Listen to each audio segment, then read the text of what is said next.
சாமிக்கே கற்பூர தீபம் சுவாமிக்கே ஐயப்பன்மார்களும் கூறிக்கொண்டு ஐயனை நாடி சென்றிடுவார் சபரிமலைக்கு சென்றிடுவார் சுவாமியே ஐயப்போ ஐயப்போ சுவாமியே.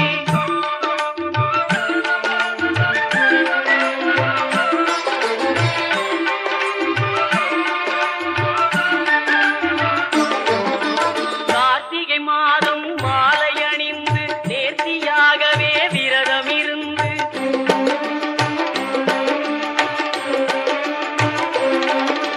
பார்த்த சாரதியின் மைந்தனே உன்னை பார்க்க வேண்டி